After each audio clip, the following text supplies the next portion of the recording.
Imagine waking up to headlines that read, "This changes everything."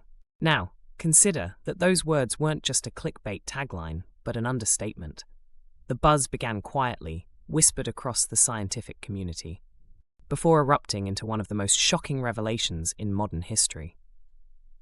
A discovery so profound, its implications ripple across every corner of human life, leaving us questioning not only what we thought we knew, but what might still be possible. This is the story of a quiet laboratory and a team of researchers who stumbled upon something far beyond their original goal, and the scandal that followed when the world realized what was at stake. It all started in an unassuming research facility in a mid-sized European city. This lab wasn't working on the kind of high-priority project that garners headlines or billion-dollar investments. Their focus, a niche field of crystallography often considered by outsiders as a dry, obscure branch of study. But science rarely moves in straight lines, and the universe loves surprises. In their effort to improve energy storage efficiency for renewable technologies, practical enough, but hardly revolutionary, they found something impossible concealed within the ordinary. At first, they didn't believe their results. How could they? A new material had emerged from their experiments, one with properties that defied the known laws of physics.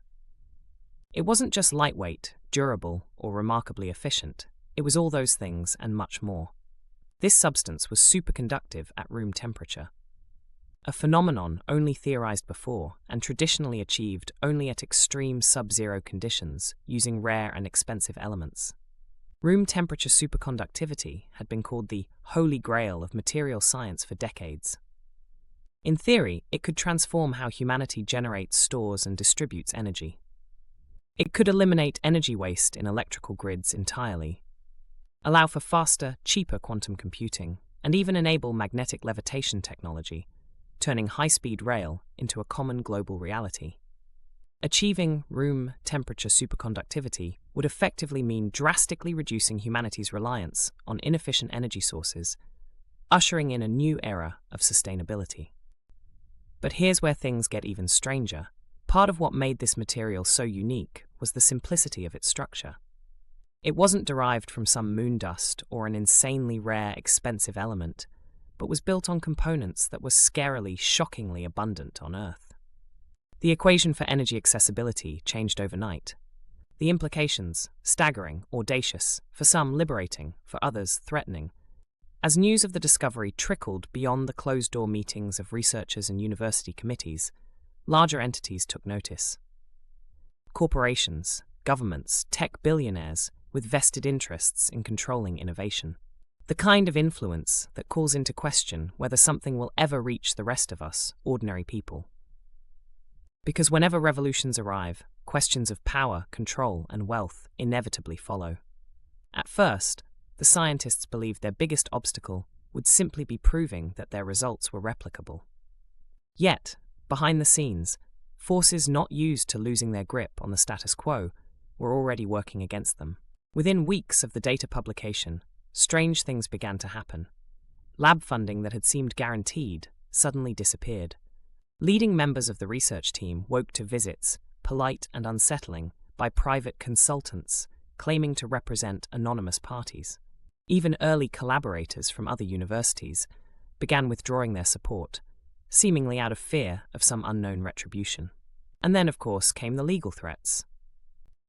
Some of the largest energy corporations in the world, those holding patents in fossil fuels, nuclear power, and even renewables, filed lawsuits claiming that the basic principles behind this material's development infringed on their intellectual property rights. The lawsuits, though vague and absurd to anyone with a rudimentary understanding of patents, were weaponized effectively, creating enough bureaucratic chaos to halt the discovery's momentum and intimidate further research. But the scandal didn't end there. Whistleblowers within the scientific community began leaking documents suggesting something darker: coordinated suppression. Among the leaks were emails between corporate entities and certain government officials discussing ways to minimize market instability caused by potentially destabilizing technological advancements. It became clear that the market instability they feared was a euphemism for the discovery's radical potential to democratize energy access and diminish the monopoly of oil, natural gas, and rare earth mining industries. What followed was an outcry. As the scandal reached global attention, the face of the breakthrough, Dr. Eva Marchand, a soft-spoken French crystallographer and small-scale renewable energy advocate, would become an unwilling hero. Thrust into a storm she could never have anticipated, she refused to give ground. This is not just science. This is about survival. Yours, mine, ours. The public rallied behind the team, but opponents only escalated their efforts. Just weeks later, one of the research labs associated with verifying the findings was mysteriously vandalized. Sensitive samples, some of them irreplaceable, were destroyed. Conspiracy theories erupted. Was this sabotage, economic sabotage on an international scale? Frustratingly, this tactic worked, reducing the traction of the discovery. Every sign of foul play only emboldened skeptics and seeded political doubt about who should control access to this knowledge. Then, the ultimate twist. An anonymous third party published the details of the discovery online, including detailed research instructions that would, theoretically, allow other labs to replicate the material. Within days, the genie was out of the bottle. Independent researchers worldwide took to their instruments, attempting to either verify or disprove the existence of the miracle material. Technological forums, open-source communities, even niche subreddits exploded in collaborative effort. Governments panicked. And in another shocking turn of events, it appeared that multiple teams in entirely different regions of the world confirmed the discovery. There it was, proof on an unfathomable scale. The tide of public opinion shifted rapidly, demanding transparency, funding, and development. But this story, as of now, doesn't have a tidy resolution.